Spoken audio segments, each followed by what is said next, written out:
Good morning. आप सभी का हमारे यूट्यूब चैनल आरजेटीसी टीम में बहुत बहुत स्वागत है। आज हम लोग इस वीडियो में क्लास टेंथ के पहला चैप्टर यानी कि वास्तविक संख्या का दूसरा एक्सरसाइज प्रश्नावली 1.3 को कम्प्लीटली क्या होता है इस वीडियो में सॉल्व करेंगे।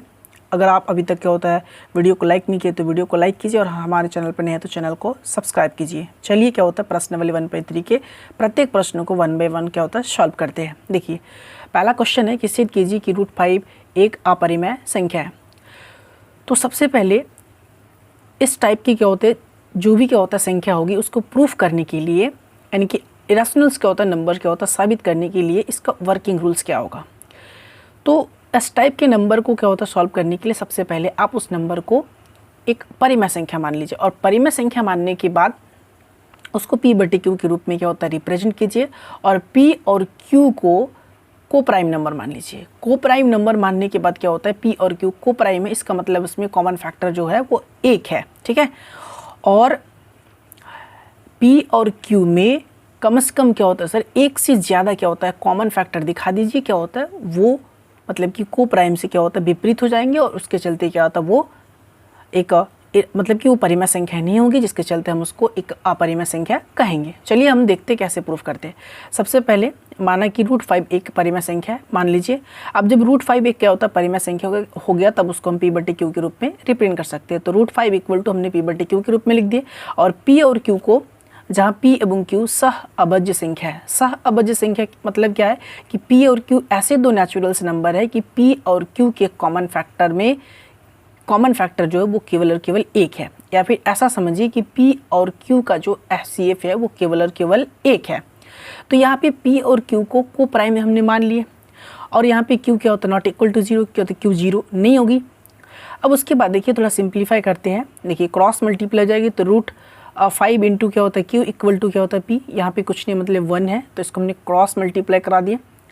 अब देखिए इस समीकरण 1 को दोनों तरफ जो है वर्क करेंगे। समीकरण 1 को वर्क करने पर तो यहाँ पे √5q कंप्लीट का स्क्वायर क्या हो जाएगा इसका स्क्वायर लिख दीजिए। उसके बाद इक्वल टू p का स्क्वायर। √5 क्या होता है q कंप्लीट का स्क्वायर जो होता है वो √5 का क्या होता है 5 हो जाएगा और q का स्क्वायर क्या होता है q स्क्वायर हो जाएगा इक्वल टू p का स्क्वायर है।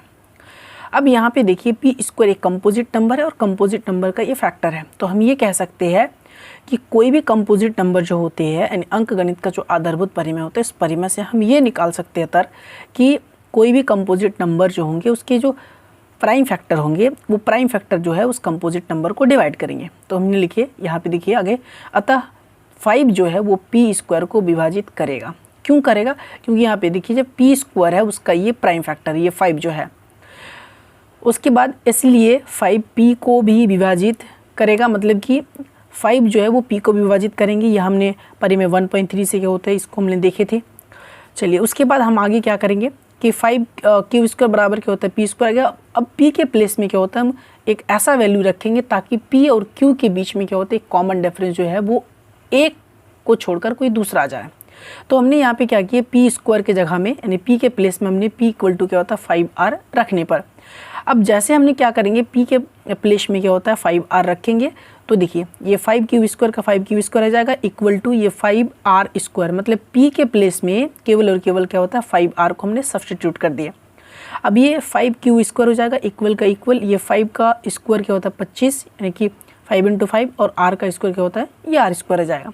उसके बाद देखिए q स्क्वायर हो जाएगी इक्वल है 5 को इधर भेजिएगा तो ये 5 इंटू 5 तो 25 हो जाएगी यानी कि 5r स्क्वायर आएगा, यानी q स्क्वायर बराबर क्या होता है 5r स्क्वायर आ गया, यानी q स्क्वायर के क्या होता है प्राइम फैक्टर में 5 भी आ गई। इसका मतलब ये हम कह सकते हैं चूँकि इस q स्क्वायर को 5 भी डिवाइड करेगा यानी 5q स्क्वायर को विभाजित करेगा, इसीलिए 5q को भी विभाजित करेगा। ये हमने परिमेय क्या होता है 1.3 से देखे थे। अब आगे जो है आप यहाँ पे देख सकते हैं ई जो है, ठीक है, आप इनको और इस इक्वेशन को देख सकते हैं कि p अगर एक कंपोजिट नंबर है और यहाँ पे q स्क्वायर भी अगर एक कंपोजिट नंबर है तो p स्क्वायर और q स्क्वायर के दोनों कंपोजिट नंबर के जो प्राइम फैक्टर है उसमें 5 जो है सर आपके वो कॉमन फैक्टर है। तो यहाँ पे हम लिख सकते हैं p एवं q में कम से कम एक उभयनिष्ठ गुणनखंड क्या होता है 5 है। अब देखिए यहाँ पे जो उभयनिष्ठ गुणनखंड p और q में क्या होता है 5 आए, लेकिन हमने तो P और Q को को प्राइम माने थे और हमने ऐसा तर्क मान लिए थे कि P और Q जो है वो को प्राइम है। इसका मतलब P और Q में क्या होता है, कॉमन फैक्टर केवल और केवल कितने हैं, एक है। लेकिन यहाँ पे P और Q में क्या होता है, कम से कम एक उभयनिष्ठ गुणनखंड क्या होता है, 5 आ रहा है। ठीक है, तो हम ये कह सकते हैं, परंतु इससे विरोधाभास प्राप्त होता है कि P एवं Q में एक के अतिरिक्त कोई उभयनिष्ठ गुणनखंड नहीं है। मतलब ये हम तर्क कह सकते हैं कि हमने ये माने थे कि P और जो Q है उसमें एक के अतिरिक्त कोई उभयनिष्ठ गुणनखंड नहीं है, लेकिन ऐसा हो रहा है कि P और Q में एक को छोड़कर कोई दूसरा गुणनखंड आ रहा है। अतः हमारा कल्पना गलत है कि √5 एक परिमेय संख्या है। ठीक है, तो हम ये कह सकते हैं कि अगर √5 क्या होते हैं, एक परिमेय संख्या है, ये हम जो माने थे ये गलत है, तो इसके चलते हम ये कह सकते हैं कि √5 क्या होते हैं, एक अपरिमेय संख्या है। ओके, तो ये हमने फर्स्ट क्वेश्चन को सॉल्व किए। देखिए इसका सिंपल सा क्या होता है, कोई भी √p टाइप के क्या होता है नंबर को अगर साबित करने के लिए जाए कि सिद्ध कीजिए एक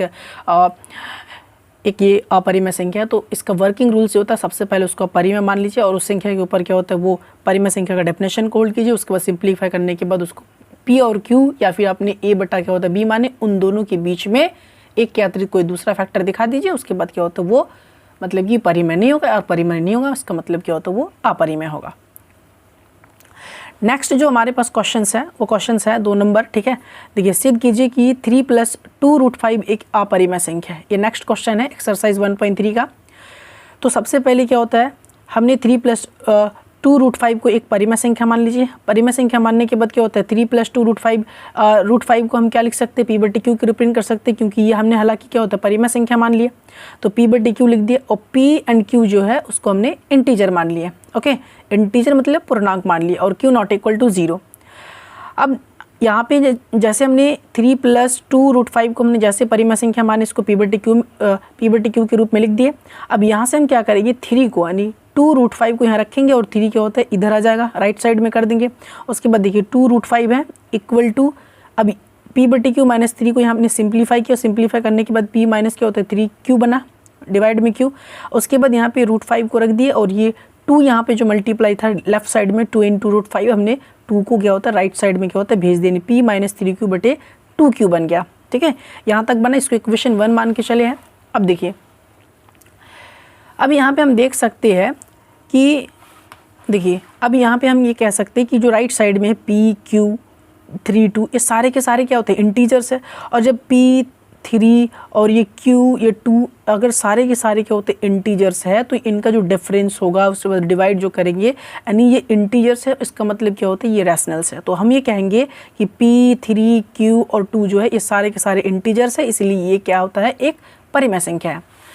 देखिए हमने यहाँ पे भाषा लिखी है, अतः P एवं Q पूर्णांक है। अगर P और Q पूर्णांक है तो इसीलिए P -3Q बटे क्या होता है 2Q एक परिमेय संख्या है। हमने राइट साइड को क्या होता है कम्प्लीटली P और Q पूर्णांक मानकर क्या होता है सारा का सारा चीज़ को हमने क्या होता है परिमेय संख्या मान लिया, क्योंकि एक्चुअल में क्या होता है रैशनल्स नंबर के अंदर कंटेन करती है इंटीजर्स। लेकिन √5 क्या होते हैं एक अपरिमेय संख्या है। लेकिन √5 क्या होती है, हमने विरोधाभास क्या होता है अभी हमने क्या होता है प्रूफ किए क्वेश्चन नंबर 1 में कि जो √5 क्या होते हैं एक रैशनल्स नंबर है। आप देख सकते हैं यहाँ हमने पहला नंबर क्वेश्चन को सॉल्व किए। तो अगर √5 एक क्या होता है अपरिमेय संख्या है, अतः हमारी धारणा क्या होता है गलत है कि 3 + √5 एक परिमेय संख्या है। और हमने जो ये माने थे 3 + क्या होता है 2 √5 जो माने थे कि ये एक क्या होता है परिमेय संख्या होती है, ये हमारा क्या होता है सर धारणा गलत है, विचारधारा क्या होता है गलत है। इसलिए हम कह सकते हैं कि 3 + √5 क्या होते हैं एक अपरिमेय संख्या है।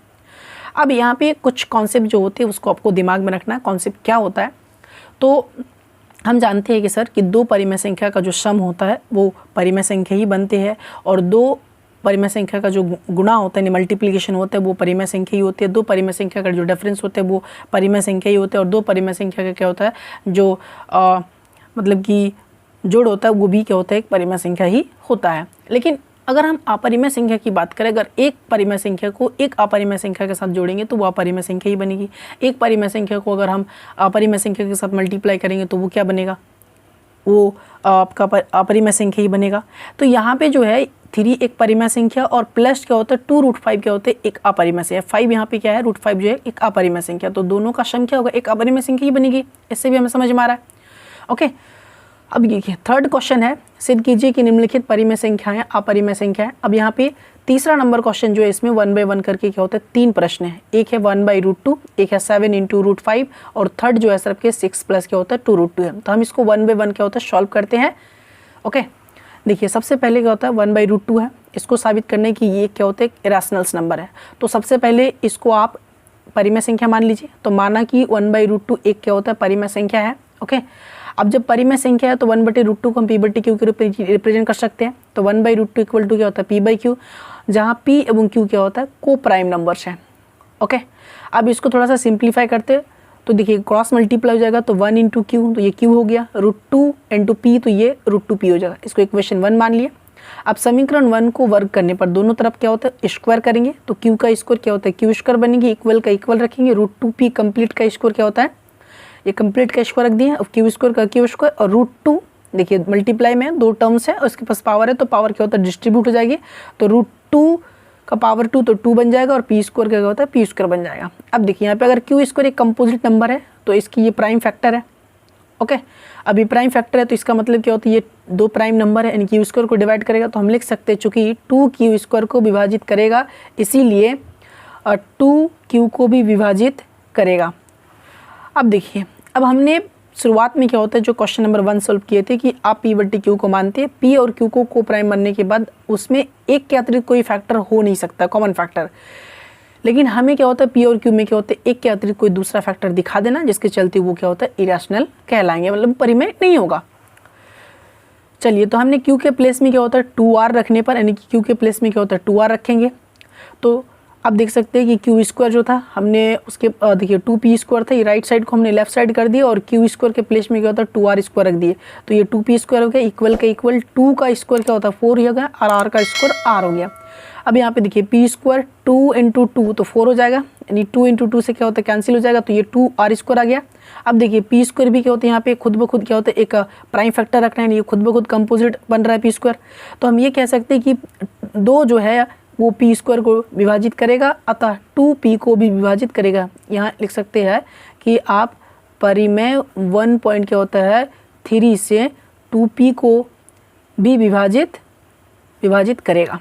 ओके, अब यहाँ पे आप देख सकते हैं ये जो आपके पास इक्वेशंस है और ये जो इक्वेशंस है इन दोनों इक्वेशंस को ध्यानपूर्वक देखने से p स्क्वायर और q स्क्वायर में एक कॉमन फैक्टर हमें 2 दिखाई देता है। ओके, आप देख सकते हैं यहाँ ये 2 दिखाई दे रहा है। तो हम ये कह सकते हैं अतः p एवं q में कम से कम एक उभयनिष्ठ गुणनखंड क्या होता है 2 है।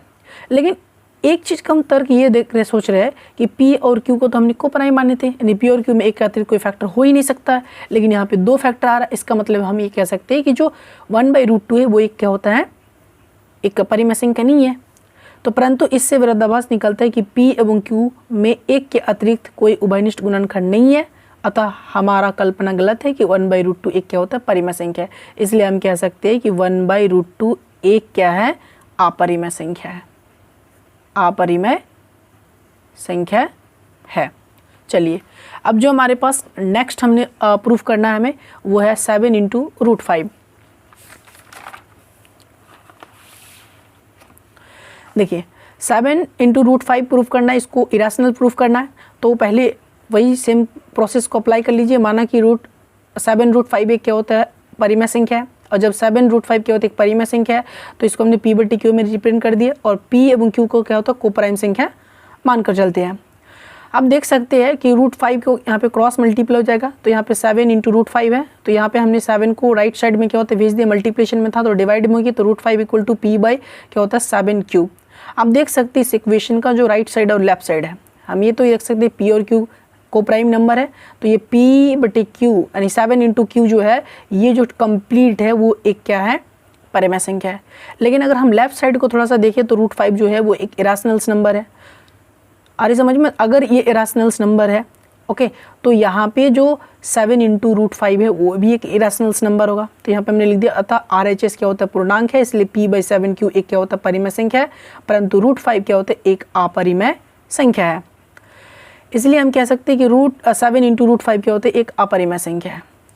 चलिए अगेन जो क्वेश्चन है क्वेश्चन नंबर 3 जो है 6 प्लस क्या होता है √2 को साबित करने की ये एक क्या होता है अपरिमेय संख्या है। तो सेम रिपीट करते हैं प्रोसेस। माना कि 6 प्लस क्या होता है √2 एक क्या होता है परिमेय संख्या है। इसीलिए हम 6 प्लस क्या होता है √2 को p/q में रिप्रेजेंट कर सकते हैं। तो 6 प्लस क्या होता है √2 इक्वल टू क्या होता है p/q हो जाएगा, जहाँ पे p और q देखिए, जहाँ पे p और q क्या होता है सह अभाज्य संख्या है और q नॉट इक्वल टू 0, ये परिमेय संख्या का डेफिनेशन होती है। यहाँ पे हमने होल्ड करवा दिए। अब देखिए 6 प्लस क्या होता है √2 इक्वल टू p/q है। अब यहाँ पे √2 को लेफ्ट साइड में रखिए और 6 को क्या होता है राइट साइड में भेज दीजिए। तो √2 बराबर क्या होता है p माइनस क्या होता है 6q/q, यानी कि p/q माइनस 6 को सिंप्लीफाई करने पर ये आगे बनता है। अब यहाँ पे देख सकते हैं कि p और q अगर को प्राइम है यानी पूर्णांक है, तो चूंकि p एवं q क्या होता है पूर्णांक है, इसलिए p माइनस क्या होता है 6q/q एक परिमेय संख्या होगा। हालांकि परिमेय संख्या के अंदर ही मतलब कि जो पूर्णांक होते हैं वो कंटेन करते हैं। हम देख सकते हैं डायरेक्टली हम कह सकते हैं परंतु √2 एक क्या होता है अपरिमेय संख्या। तो ये जो है ये पूरा कंप्लीट जो है p और q पूर्णांक है और पूर्णांक होने के चलते क्या होती है ये परिमेय संख्या है, यानी रैशनल्स नंबर है। और जब ये रैशनल्स है तो हम लेफ्ट साइड को थोड़ी सी अगर हम देखें तो यहाँ पे √2 जो है वो एक क्या होता है अपरिमेय संख्या। तो अतः हमारा कल्पना क्या होता है गलत है कि 6 प्लस क्या होता है √2 क्या होता है एक परिमेय संख्या है। तो हमने क्या होता है 3 प्रश्नों को इस टॉपिक में क्या होता है इस